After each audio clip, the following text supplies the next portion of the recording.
स्वागत है साथियों, आप सब लोगों का मेरी YouTube चैनल प्रोफेसर की क्लास पे। तो दोस्तों, आज का लेक्चर बहुत इम्पोर्टेंट होने वाला है। इसको ध्यान से देखिएगा, समझिएगा। यहाँ से क्वेश्चंस आते ही आते हैं। ब्रेटन वुड्स व्यवस्था, ठीक है ना, या संस्थाएं, या व्यवस्था कह लो या संस्थाएं कह लो, ठीक है। तो आज हम इसको करने वाले हैं। तो इम्पोर्टेंट है ये, इसको ध्यान से समझना है। इससे पहले हमने क्या पढ़ा था? वैश्वीकरण पढ़ा था, ठीक है ना। वैश्वीकरण क्या होता है, उसके लाभ हानि, इनके बारे में हमने जिक्र किया था। तो दोस्तों, आप में से जो भी बच्चे नेट की तैयारी कर रहे हैं, ठीक है, सेट की तैयारी कर रहे हैं, जेआरएफ निकालना चाहते हैं, पीजीटी का एग्जाम क्लियर करना चाहते हैं, बीए कर रहे हैं किससे? पोल साइंस से, पॉलिटिकल साइंस, मतलब शॉर्ट में पोल साइंस बोलते हैं।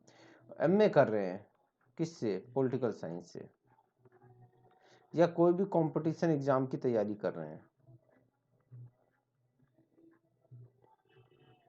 है ना, तो उनके लिए ये वीडियो इम्पोर्टेंट होने वाली है ना। उनके लिए वीडियो क्या है? इम्पोर्टेंट है ना। अदरवाइज आप क्या कर जाइए? एग्जिट कर जाइए, अपना समय बेकार मत कीजिए दोस्तों, ठीक है। नंबर 2, भाई ज़्यादा से ज़्यादा लाइक कीजिए, शेयर कीजिए और सब्सक्राइब कीजिए, ठीक है ना। ये काम जरूर कीजिए आप सब। अगर ये सब आप काम करेंगे तभी मेरे को मोटिवेशन मिलेगा, ठीक है ना। एक टारगेट रखा था, वो टारगेट तो नहीं हुआ, लेकिन फिर भी आप ज़्यादा से ज़्यादा लाइक कीजिए, शेयर कीजिए। मैं यहाँ पे फ्री ऑफ कॉस्ट यहाँ पे आपको नेट जेआरएफ का पॉलिटिकल साइंस का कोर्स करवाता हूँ, ठीक है ना, करवाता हूँ। और किसका? पीजीटी में भी ये बहुत काम आने वाला है। क्या क्या होगा यहाँ पे? देखो, यहाँ तो एक तो लेक्चर मिल रहे हैं आपको, फिर इसके बाद MCQ और PYQ ये भी स्टार्ट होने वाले हैं, ठीक है ना। अगले 3-4 लेक्चर में ये खत्म हो जाएगा। अंतर्राष्ट्रीय सिद्धांत एवं संबंध खत्म हो जाएगा। फिर PYQ करेंगे हम लोग। क्या करेंगे? PYQ करेंगे, ठीक है। उसके बाद अगली यूनिट चालू करेंगे। लेकिन दोस्तों, आप लोग सब्सक्राइब बहुत कम मात्रा में कर रहे हो, बहुत कम। जो मैंने उम्मीद लगाई थी उससे तो बहुत पीछे है।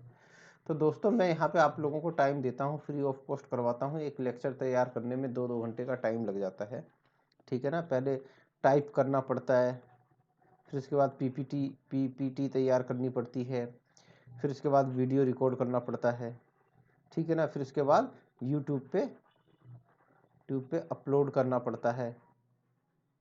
फिर उसके बाद इसमें टैग वगैरह लगाने पड़ते हैं, ठीक है ना। तो ये सारी प्रक्रिया होती है। तो इसमें लगभग 2 आवर्स का टाइम लग जाता है, ठीक है ना। और ऐसा नहीं है कि मुझे अगर मेरे 1000-2000 सब्सक्राइबर हो जाते तो मेरे को पैसा मिलेगा। नहीं, पैसा नहीं मिलता है। पैसा तो तब मिलता है जब आप 4000 आवर्स वॉच होता है ना, तब उसके बाद ऐड चालू होता है, ठीक है ना। वो भी ऐड कितना आता है कितना नहीं आता है उसके ऊपर डिपेंड करता है। तो मुझे इसका लालच नहीं है, मुझे ये चाहिए, ठीक है। 1000-2000 चाहिए। क्यों? क्योंकि ये इससे लाइव ऑप्शन चालू हो जाएगा, लाइव ऑप्शन चालू हो जाएगा। तो फिर क्या होगा? मैं आपको लाइव पढ़ा सकता हूँ। फिर मैं आपको क्या लाइव पढ़ा सकता हूँ, लाइव, ठीक है ना। तो लाइव पढ़ाऊंगा तो ज़्यादा बढ़िया रहेगा, है ना। आप लोग को कोई डाउट है, कोई दिक्कत है, कोई परेशानी है, तो आप मुझसे उसी समय पूछ सकते हो कमेंट के माध्यम से, ठीक है। और मैं भी आपको सेम टू सेम उसी समय वो करवा दूंगा, है ना। तो ये बेनिफिट है लाइव का। मुझे पता चलता रहेगा कि भाई क्लास में कितने बच्चे हैं। कोई चीज़ मेरे से अगर छूट रही है, कोई मिस्टेक हो रहा है, कोई कुछ हो रहा है, तो आप भी मेरे को बता सकते हो कि सर ये गड़बड़ हुई है, आप इसको देख लीजिए, ठीक है। तो ये मुझे इसका लालच है, मुझे 1000 सब्सक्राइबर का लालच इसलिए है ताकि मैं लाइव ऑप्शन स्टार्ट हो सके, ठीक है ना। लाइव ऑप्शन जब तक 1000 नहीं होगा तब तक लाइव स्टार्ट नहीं होगा।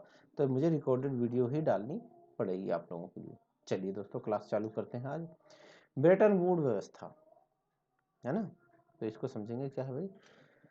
अगस्त 1944 में अमेरिका के न्यू हैम्पशायर राज्य में, है ना, ये शहर है, ठीक है ना, अमेरिका के न्यू हैम्पशायर राज्य नहीं होगा, ये शहर होगा, शहर में के ब्रेटन वुड्स में, ये एक जगह का नाम है, ब्रेटन वुड्स एक जगह का नाम है, यहाँ पे सम्मेलन हुआ था, इस वजह से इसको ब्रेटन वुड्स सम्मेलन कहते हैं, ठीक है ना, ब्रेटन वुड्स सम्मेलन कहते हैं। अमेरिका, ब्रिटेन और 45 अन्य देशों के प्रतिनिधि संयुक्त राष्ट्र मुद्रा एवं वित्तीय सम्मेलन, इसको ये भी कहते हैं संयुक्त राष्ट्र मुद्रा एवं वित्तीय सम्मेलन। ब्रेटन वुड्स सम्मेलन को क्या कहते हैं?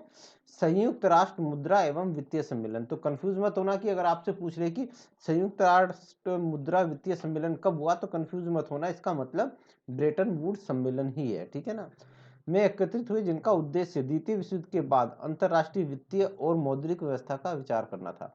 अब दोस्तों वो हुआ ये कहा था कि द्वितीय विश्व युद्ध से पहले क्या हुआ था, महामंदी आई थी, विश्व मंदी आई थी, और उसके बाद द्वितीय विश्व युद्ध हुआ, तो इससे जो अर्थव्यवस्था है ना वो पूरी तरह से डमाडोल हो गई थी, ठीक है ना।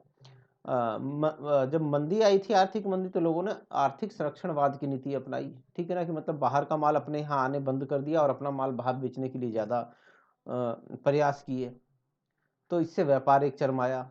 दूसरा, विश्व युद्ध आया तो सारे के सारे संसाधन युद्ध में लगा दिए गए, ठीक है ना, सारे के सारे संसाधन युद्ध में लगा दिए गए। पिछले अगले 5-6 सालों तक कोई ऐसा कार्य नहीं हुआ कि जिससे अर्थव्यवस्था में कोई परिवर्तन आए या सुधार हो। उसके बाद जब द्वितीय विश्व युद्ध समाप्त हुआ तो उसके बाद एक प्रकार से यूरोप का फिर से रिकंस्ट्रक्शन करना था, ठीक है ना, दोबारा से जो देश थे जहाँ तबाही हुई थी, नुकसान हुआ था, उसको क्या करना था, दोबारा से बनाना था, वहाँ पे उद्योग बनाने थे, उद्योग धंधे स्थापित करने थे, कारखाने लगाने थे, स्कूल कॉलेज जो तबाह हो गए थे उनको बनाना था, जो जिनके परिवार के सदस्य मारे गए थे उनको भी देखना था, ठीक है ना, स्वास्थ्य संबंधी सुविधाएं दुरुस्त करनी थी, तो ये सारी चीज़ें करनी थी। तो क्या हुआ कि उसके बाद ये जो ब्रिटेन और अमेरिका हमेशा उस समय से दादा ही था, ठीक है ना, तो दादा और ब्रिटेन 42 देशों के साथ एक इन्होंने सम्मेलन बुलाया ब्रेटन वुड्स में, जिसे संयुक्त राष्ट्र मुद्रा एवं वित्तीय सम्मेलन भी कहा गया था। क्यों? क्योंकि मुद्रा से ही इसका संबंध था, ठीक है ना। वैसे भी आप अगर जिंदगी में देखते हो, लाइफ में देखते हो, तो सब कुछ मुद्रा से ही होता है। कहते हैं ना आप लोग कि भाई पैसा है तो सब कुछ है, ठीक है ना, पैसा है तो सब कुछ है। तो उसी तरह से उस समय की जो समस्याएं थी वो पैसे से सोल्व की जा सकती थी, मुद्रा से सोल्व हो सकती थी। तो उसी के संदर्भ में इन्होंने एक सम्मेलन बुलाया ब्रेटन वुड्स सिटी में 1944 में, और जिसके बाद अंतर्राष्ट्रीय वित्तीय और मौद्रिक व्यवस्था पर विचार करना था। इस सम्मेलन के अंदर में क्या करना था कि विश्व युद्ध के बाद जो अंतर्राष्ट्रीय वित्तीय स्थिति, जो पैसा था, धन था, और क्या था, मौद्रिक व्यवस्था पर विचार करना था कि भाई अब आगे कैसे रहेगा, हमारी अर्थव्यवस्था कैसी रहेगी, व्यापार कैसे होगा, इन सब सारी चीजों को लेके करना था, है ना। क्योंकि अराजक की स्थिति में तो व्यापार हो ही नहीं सकता है, अराजक की स्थिति में व्यापार हो ही नहीं सकता है, तो कुछ ऐसी व्यवस्था तैयार करनी थी कि जिससे व्यापार सुगम हो सके। इन दो प्रमुख संस्थाओं को जन्म दिया किसने? एक तो अब इस सम्मेलन ने ना, ब्रेटन वुड्स सम्मेलन ने दो दो संस्थाओं को जन्म दिया। एक तो अंतरराष्ट्रीय मुद्रा कोष IMF, ठीक है ना, क्या, अंतरराष्ट्रीय मुद्रा कोष IMF, इंटरनेशनल मनी फंड, ठीक है ना, और पुनर्निर्माण और विकास का अंतरराष्ट्रीय बैंक IBRD, ठीक है ना, ये हो गया। इन दोनों संस्थाओं को सामूहिक रूप से ब्रेटन वुड्स व्यवस्था भी कहते हैं। तो आपसे पूछ सकता है कि भाई निम्नलिखित में से किन संस्थाओं को, ये पूछेगा क्वेश्चन आपसे, निम्नलिखित में से किन संस्थाओं को ब्रेटन वुड्स व्यवस्था कहते हैं?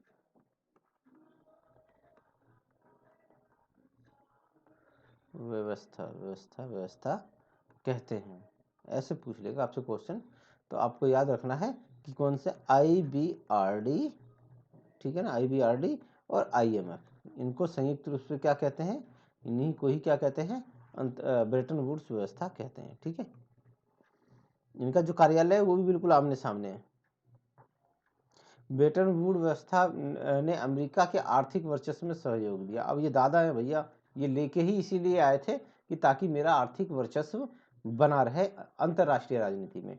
IMF और IBRD को ब्रेटन वुड्स जुड़वा बहनें भी कहते हैं, ठीक है ना। क्या कहते हैं? जुड़वा कहते हैं, कि मतलब एक साथ पैदा हुई थी। ये क्या हुई थी?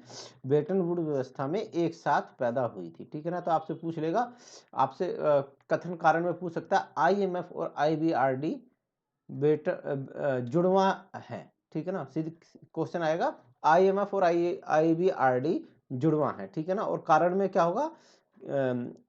अगस्त 1944 में IMF और IBRD दोनों का जन्म एक साथ हुआ, है ना। तो कारण भी सही है, कथन भी सही है, एक साथ पैदा हुए तभी तो जुड़वा हुए ना। तो इस तरह से आपको पूछ लेगा। दोनों का मुख्यालय वाशिंगटन DC में है, ठीक है ना। तो वाशिंगटन DC में आमने सामने बिल्कुल, एक यहाँ पे है, एक यहाँ पे। चलो भाई, ऐसे करके बना रखा है इन्होंने। ये इसके जितने भी होंगे ना ब्रेटन वुड्स की संस्थाएं जितनी भी होंगी, सबके सब वाशिंगटन DC में ही है ना। तो IMF के बारे में हम पढ़ेंगे पहले। IMF अंतरराष्ट्रीय मुद्रा कोष आधिकारिक रूप से 27 दिसंबर 1945 को अस्तित्व में आया। इसमें इसके वर्तमान 190 सदस्य हैं। तो ये मेरी ये हो सकता है तो आप चेक कर लेना, लेकिन 190 होगा ये, कोई इसमें कोई वो नहीं है, ठीक है। तो कई बार ऐसा होता है कि कोई देश जाता है या आता है तो आगे पीछे हो जाता है। इसका प्रबंध निदेशक हमेशा यूरोपीय देश से होता है। अब इसका प्रबंध निदेशक, ये यहाँ पे बहुत इंपॉर्टेंट क्वेश्चन बनता है, ठीक है ना। क्वेश्चन यहाँ से बनेगा, निम्नलिखित में से कौन सा असत्य है? और इसमें लिखा होगा कि इसका प्रबंध निदेशक हमेशा यूरोपीय देश से होगा, ठीक है। और विश्व बैंक का मुखिया हमेशा संयुक्त राज्य अमेरिका से होता है, ये बात याद रखना, ठीक है ना। तो विश्व बैंक का कहाँ से होगा? वो संयुक्त राज्य अमेरिका से होगा। और IMF का कहाँ से होगा? का प्रबंध निदेशक कहाँ से होगा? यूरोपीय देश से होगा। तो ये क्वेश्चन हमेशा ये कथन उसमें आ सकता है कि भाई असत्य कथन को चयन करें, और उसमें लिखा होगा इसका प्रबंध निदेशक कहाँ से है? अमेरिका से। तो आपको ध्यान रखना, नहीं, इसका प्रबंध निदेशक हमेशा यूरोपीय देश से होगा। और विश्व बैंक का जो मुखिया होगा वो कौन होगा? वो संयुक्त राज्य अमेरिका से होगा। तो क्या है? ये कह रहा था ना, अमेरिका के वर्चस्व को स्थापित करता है, लिखा हुआ था ना पीछे हमने, के वर्चस्व को। इस वाली स्लाइड में देखिए, है ना, कहाँ है? ये रहा, है ना, है कि नहीं है? आर्थिक वर्चस्व, अमेरिका के आर्थिक वर्चस्व को। तो आप देख रहे हैं कि कैसे भाई इसका जो मुखिया होगा वो कहाँ से होगा? वो अमेरिका का होगा, ठीक है ना। तो ये क्या है? आर्थिक वर्चस्व स्थापित कर रहा है। और ये जो ये वाले देश हैं, ये यूरोपीय देश हैं, ये भी किसके पिछलग्गू हैं? ये भी अमेरिका के पिछलग्गू हैं, ठीक है ना। भारत के रघुराम राजन IMF के मुख्य आर्थिक सलाहकार 2003 से 7 तक रह चुके हैं। तो ये रख लेना, आपसे क्वेश्चन पूछेगा कि IMF के मुख्य आर्थिक सलाहकार निम्नलिखित में से कौन है? तो वो है रघुराम राजन, ठीक है ना। ये बात, ये शब्द आप याद रख लेना। आप अपने जो नोट्स बनाओगे वहां पे ये लिख लेना कि क्या बोलते हैं, IMF का मुख्य आर्थिक सलाहकार, फिर उसके बाद डैश रघुराम राजन 2003 से 2007, ठीक है ना। वर्तमान में आर्थिक सलाहकार, अमेरिकी नागरिकता प्राप्त, ठीक है ना, भारतीय मूल की हैं, ये गोपीनाथ हैं, ठीक है ना, 2019 से। तो गोपीनाथ जो है वो अब वर्तमान आर्थिक सलाहकार हैं। IMF में भारित मत का प्रावधान है। मतलब भारित मत का मतलब ये होगा कि जो ज्यादा पैसा देगा, जो ज्यादा ज्यादा पैसा देगा उसका ज्यादा मत, उसका ज्यादा मत, ये, ठीक है ना। तो सबसे ज्यादा पैसा अमेरिका देता है दोस्तों, ठीक है ना, 17.46 के ये है। तो इसीलिए इसका सबसे ज्यादा मत है, ठीक है ना। अगर अब भारत कितना देता है? भारत देता है 2.76, तो लगभग भारत का 3 मत हो गया। और इसका कहाँ मत, कितना मत हो गया? 17.5 मत हो गया, 17.5 मत हो गया। इसी तरह से अन्य देशों का है। चीन का कितना मत है? चीन का मत होगा 6.41% है, तो इसका हो गया 6%, 6 मत हो गया। इस तरह से इस पे, तो आप ये देख रहे हैं ये लोकतांत्रिक प्रणाली नहीं है, लोकतांत्रिक प्रणाली नहीं है, लोकतांत्रिक प्रणाली नहीं है ना।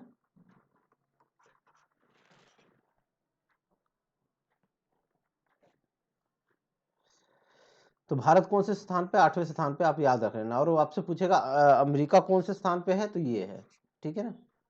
आईएमएफ का कार्य हर मुद्रा का स्थायित्व और उसका सुस्पष्ट मूल्य स्थापित करना है। आईएमएफ क्या करता है कि मुद्रा के बदले में मुद्रा का मूल्य निश्चित करता है कि भाई डॉलर के बदले में अन्य देशों के की जो मुद्रा है उसका मूल्य क्या होगा, ठीक है ना। इसके लेन देन की मुद्रा डीएसआर, स्पेशल ड्रॉविंग राइट, विशेष आहरण अधिकार है, ठीक है ना, आईएमएफ की, ठीक है। अब इसके कार्य क्या क्या हैं इस पे हम एक बार नजर मारेंगे। सदस्य राष्ट्रों को अल्पकालिक ऋण देना, तो अल्पकालिक ऋण देता है मतलब कम समय के लिए ऋण देता है, ठीक है ना। कोई अब कोई दिक्कत आ जाती, कोई परेशानी आ जाती तो आपको तत्काल ऋण चाहिए होता है, थोड़े समय के लिए ऋण चाहिए होता है, तो वो जो ऋण है वो आपको आईएमएफ के द्वारा मिलेगा, ठीक है ना। सदस्य राष्ट्रों को अल्पकालीन ऋण देना मतलब थोड़े समय के लिए, अल्प मतलब छोटा। संयुक्त राष्ट्र का भुगतान असंतुलन दूर करने में, सदस्य राष्ट्रों का भुगतान असंतुलन दूर करने में, अब ये क्या करता है, ये मदद करता है। जैसे कई बार भुगतान असंतुलन उत्पन्न हो जाता है कि भाई आपने क्या किया, निर्यात तो कम किया, आयात ज्यादा कर लिया, तो ठीक है, तो क्या हो गया, भुगतान असंतुलन हो जाएगा, मतलब आपको पैसा ज्यादा देना है और लेना कम है, तो ये क्या हो गया, ये भुगतान असंतुलन हो गया, मतलब इसमें संतुलन नहीं है।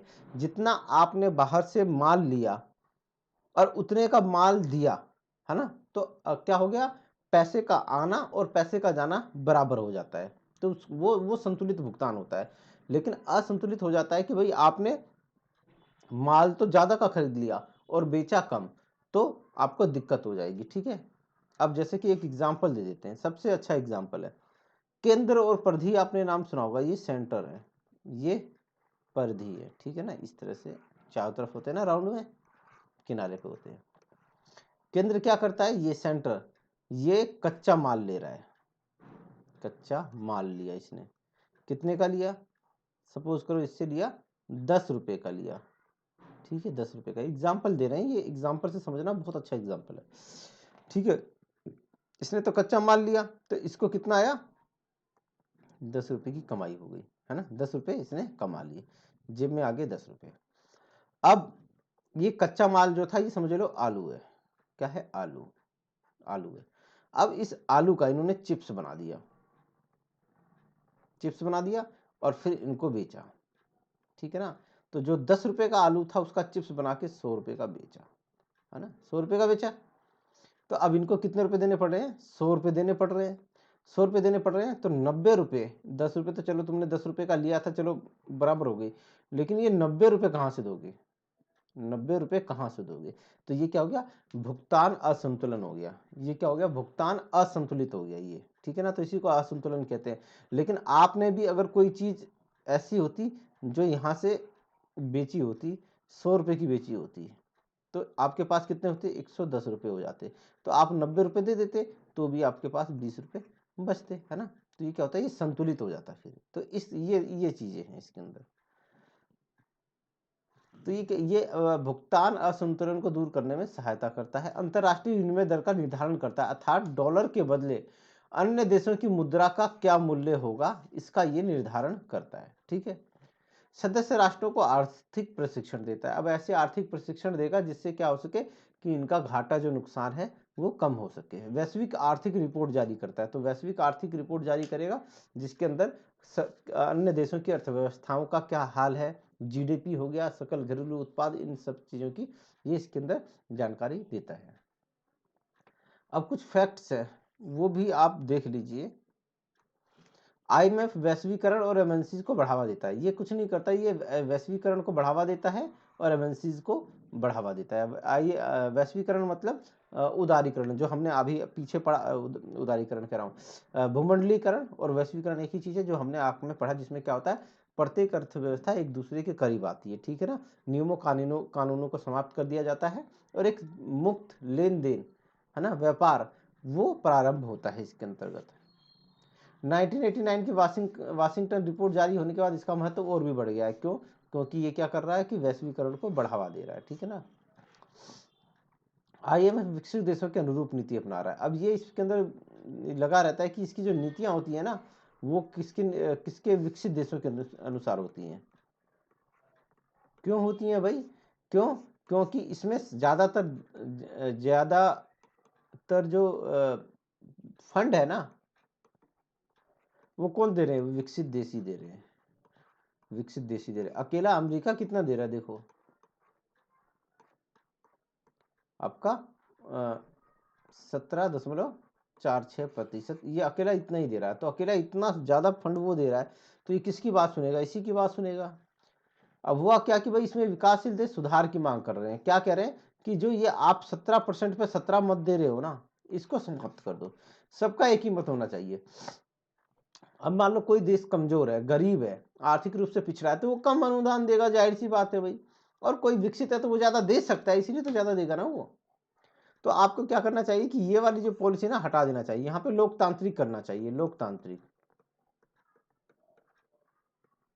अर्थात एक मत होना चाहिए सबके पास, है ना, सदस्यों के पास एक मत होना चाहिए, ठीक है ना, किसी को भी 2 मतों से या अधिक मत नहीं देने चाहिए, ठीक है। तो ये कहने का मतलब इसमें सुधार की मांग कर रहे हैं।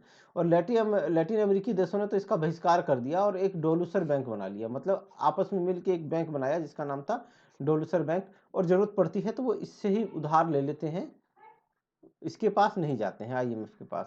भारत आईएमएफ का संस्थापक सदस्य है और वर्तमान में भारत आईएमएफ का वित्त पोषक राष्ट्र भी बन रहा है। Bharat FTT financial transaction plan के तहत आईएमएफ को धन उपलब्ध करवा रहा है। तो भारत क्या करता है? धन भी इसको उपलब्ध करवाता है। आपने देखा कि कितना प्रतिशत था उसका। अब ये विश्व बैंक है, विश्व बैंक, वर्ल्ड बैंक, पुनर्निर्माण और विकास का अंतर्राष्ट्रीय बैंक, आईबीआरडी के रूप में प्रारंभ हुआ, ठीक है ना। तो विश्व बैंक को ही यही बोलते हैं आईबीआरडी। इसकी स्थापना जून 1946 में हुई। यह पूंजीगत परियोजनाओं को आगे बढ़ाने के उद्देश्य से निम्न से मध्यम आय वाले देशों की सरकारों को ऋण और अनुदान प्रदान करता है। तो किनको करता है? जो निम्न आय वाले हैं, जो मध्यम आय वाले हैं, ठीक है ना। तो पूंजीगत परियोजनाओं को आगे बढ़ाने के लिए निम्न और मध्यम आय वाले देशों की सरकारों को ऋण अनुदान देता है। विश्व बैंक विश्व बैंक में 2 संस्थाएं शामिल हैं, आईबीआरडी और आईडीए, ठीक है ना, ठीक है। अंतरराष्ट्रीय विकास संगठन की स्थापना 1960 में हुई थी।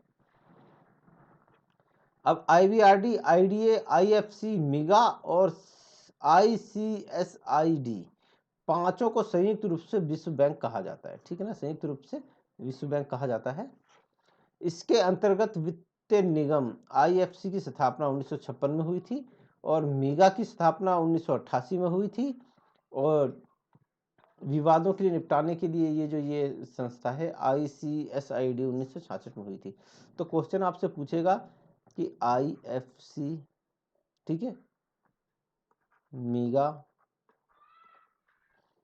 आईसीएसआईडी, ठीक है, और यहाँ पे वर्ष लिखा होगा, ठीक है ना, 1900, यहाँ पे लिखा होगा 1966, ठीक है, यहाँ पे लिखा होगा 1956 और यहाँ पे लिखा होगा 1988, ऐसे लिखा होगा। तो आपको याद रखना है कि भाई इनकी स्थापना कब हुई थी। तो मीगा की स्थापना कब हुई थी?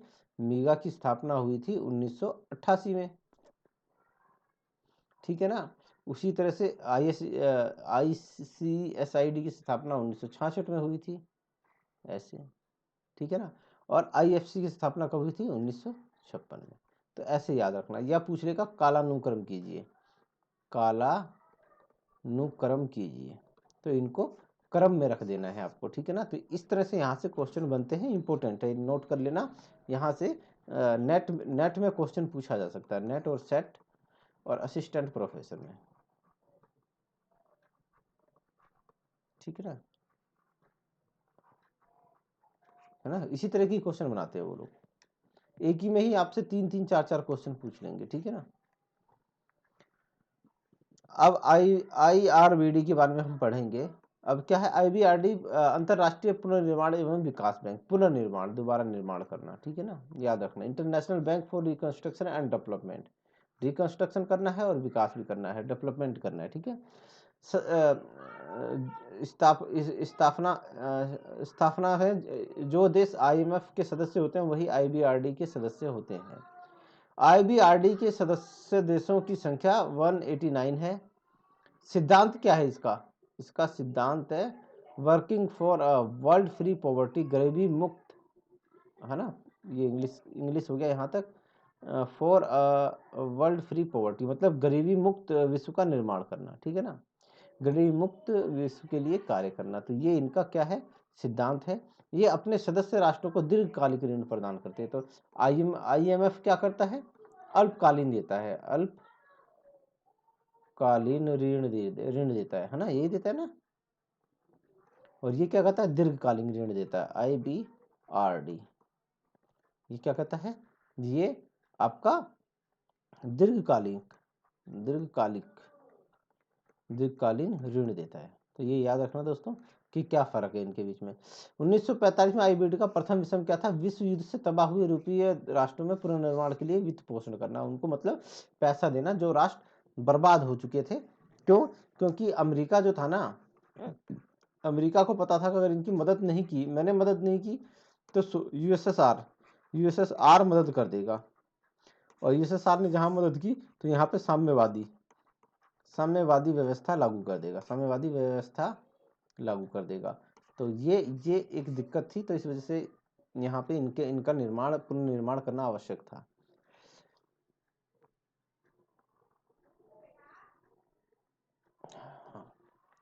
अब IFC, इंटरनेशनल फाइनेंस कॉरपोरेशन, ठीक है, इसके बारे में पढ़ते हैं। ये इसकी स्थापना 1956 में हुई थी और इसके सदस्य देश कितने हैं, 184 है। मुख्यालय वाशिंगटन DC में है, सबका मुख्यालय इनका ना वाशिंगटन DC में ही मिलेगा, ठीक है। स्थापना 1956, सदस्य देश 184, मुख्यालय वाशिंगटन DC में है। यह निगम विकास देशों में निजी उद्योगों के लिए बिना सरकारी गारंटी के धन व्यवस्था करवाता है। अब ये क्या करता है ना, ये निगम जो है ना, ये निजी उद्योगों के लिए ना बिना सरकारी गारंटी के, मतलब गवर्नमेंट की गारंटी की आवश्यकता नहीं है इसके अंदर, ये आपको क्या करेगा, धन की व्यवस्था करेगा, ठीक है ना, तथा अतिरिक्त पूंजी विनियोग द्वारा उन्हें प्रोत्साहित करेगा। तो अतिरिक्त पूंजी विनियोग द्वारा उनको क्या करेगा, उनको प्रोत्साहित करेगा। यानी इसका मुख्य कार्य क्या है, विकासशील देशों की निजी क्षेत्र को समर्थन प्रदान करना, ठीक है ना। तो क्या है, विकासशील देशों को निजी क्षेत्र को समर्थन प्रदान करना। क्योंकि कई बार हम लोग काम करते हैं ना, तो जैसे हम इन्वेस्टमेंट करने जाते हैं या कोई प्रॉपर्टी खरीदने जाते हैं, तो हम क्या कहते हैं, गारंटी क्या है, क्या गारंटी क्या है ना। तो IFC वो संस्था है जो ये आपको निजी क्षेत्र के विकासशील देशों के निजी क्षेत्र को ये क्या करता है, समर्थन देता है, गारंटी देता है कि चलो भाई करो, ठीक है ना। इसके अंदर बहुत विशेषज्ञ लोग होते हैं और वो काफी कार्य करते हैं, ठीक है। निजी उद्देश्यों के विकास, कोई गवर्नमेंट सरकार का क्या है, सरकार क्या है, आज बीजेपी है, बीजेपी कह रही है कि भाई मैं गवर्नमेंट, मैं क्या कह रही हूँ कि मैं गारंटी लेती हूँ, ठीक है ना। सारे देश, लगभग सारे देश लोकतांत्रिक हो गए, लेकिन अगले चुनाव में 2024 में बीजेपी चली जाए और क्या आ जाए, कांग्रेस आ जाए, है ना। तो इसकी गारंटी की क्या वैल्यू है, कोई वैल्यू है, कोई वैल्यू नहीं है, ठीक है ना, कोई वैल्यू नहीं है। तो ऐसे में IFC जो है ये करता है, विकासशील देशों में निजी क्षेत्र को क्या कहते हैं, गारंटी से धन की व्यवस्था करवाता है और उनको प्रोत्साहन देता है। उद्देश्य क्या, निजी उद्देश्य के विकास, जो निजी उद्देश्य है उनका विकास करना, सुधार विस्तार को प्रोत्साहित करना। इसके लिए बिना सरकार की गारंटी के सदस्य देशों में स्थित निजी उद्योगों में निवेश करना। तो आप है क्या है कि भाई इन देशों में, विकासशील देशों में बिना सरकारी गारंटी के भी आप क्या कर सकते हो, निजी उद्योगों में निवेश कर सकते हो, पैसा इन्वेस्ट कर सकते हो, ठीक है ना। निवेश के अवसरों, अब देश के निवेश के अवसरों, देशी विदेशी निजी पूंजी तथा अनुभवी प्रबंधन को परस्पर मिलाना, उनमें समन्वय स्थापित करना है। सदस्य राष्ट्रों में घरेलू और विदेशी व्यक्तिगत पूंजी को उत्पादनशील निवेशकों में प्रवाहित कर उन परिस्थितियों को जन्म देना जो विकास में सहायक हो। तो ये क्या कर रहे हैं, सदस्य राष्ट्रों में क्या होता है, घरेलू और विदेशी व्यक्तिगत पूंजी को, मतलब एक निजी आदमी के, निजी क्षेत्र में निजी आदमी के पास जो पैसा होता है उसको उत्पादनशील निवेशों में प्रवाहित करना है ना। ऐसे निवेश जहां पैसा तेजी से बढ़े, ठीक है ना, ऐसा ना हो कि वहां डूबे, वो वाला नहीं, उत्पादनशील मतलब जो बढ़े, ठीक है ना, उसमें प्रवाहित करना, उन स्थितियों को जन्म देना जो विकास में सहायता करती है। स्पष्ट है कि अंतर्राष्ट्रीय वित्त निगम का उद्देश्य निजी उद्योगों के साथ मिलकर बिना सरकार की गारंटी के उसमें निजी पूंजी निवेश करना है, ठीक है ना। तो क्या है, ये बिना सरकार की, याद रखना, बिना सरकार की गारंटी लिए, है ना, पूंजी निवेश किससे संबंधित है, आईएफसी से संबंधित है, ठीक है ना। सरकार की गारंटी की आवश्यकता नहीं है आपको, ये पूंजी भी मुहैया करवाएगा और ऐसे अवसर भी देगा आपको। IDA इंटरनेशनल डेवलपमेंट एसोसिएशन,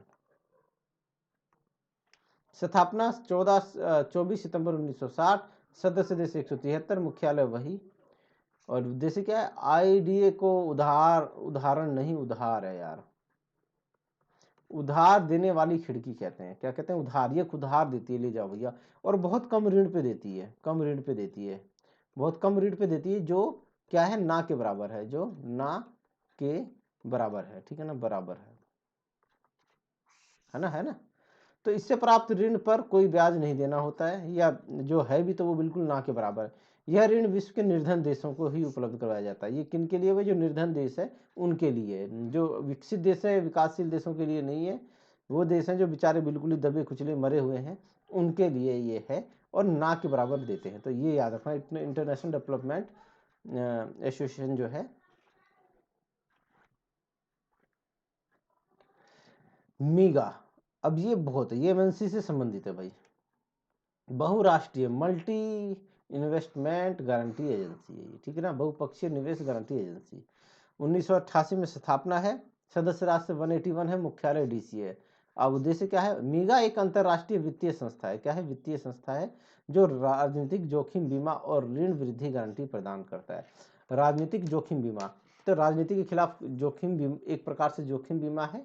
ऋण ऋण वृद्धि गारंटी प्रदान करता है कि हाँ, कि आपके ऋण में क्या होगी, ऋण वृद्धि, मतलब एक प्रकार से आपका जो पैसा है ना, वो बढ़ेगा, घटेगा नहीं इसके अंदर।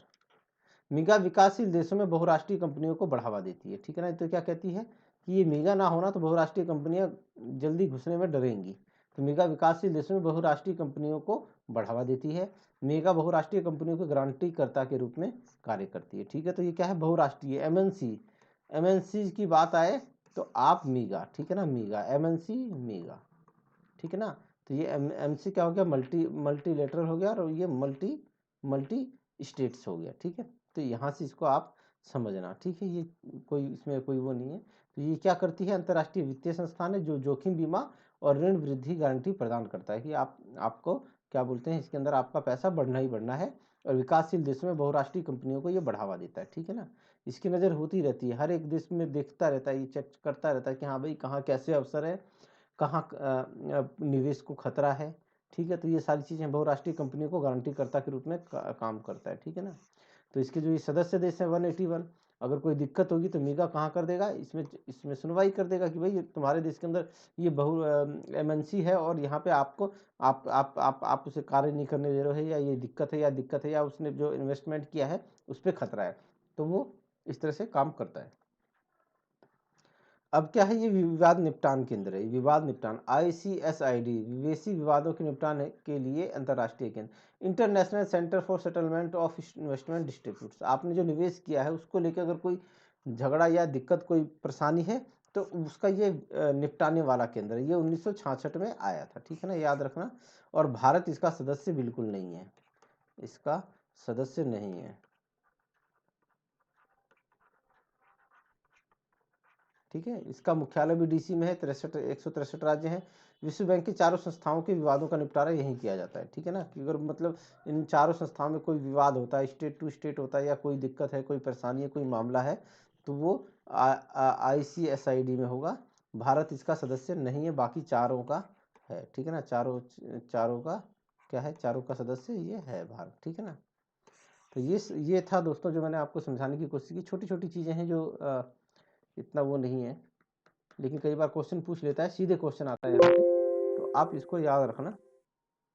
तो दोस्तों अभी के लिए इतना ही, लेकिन अगर आप लोगों को वीडियो अगर पसंद आया हो, है ना, अगर आप लोगों को वीडियो पसंद आया हो तो लाइक कीजिए, ठीक है, शेयर कीजिए, सब्सक्राइब कीजिए, ठीक है, ये काम आप कीजिए, पढ़ाने वाला काम मैं करूँगा, ठीक है ना। कमेंट वगैरह कीजिए, बताइए अगली कौन सी यूनिट आनी चाहिए, ठीक है ना। ठीक है, तो अभी के लिए इतना ही, फिर मिलेंगे एक नई वीडियो के साथ।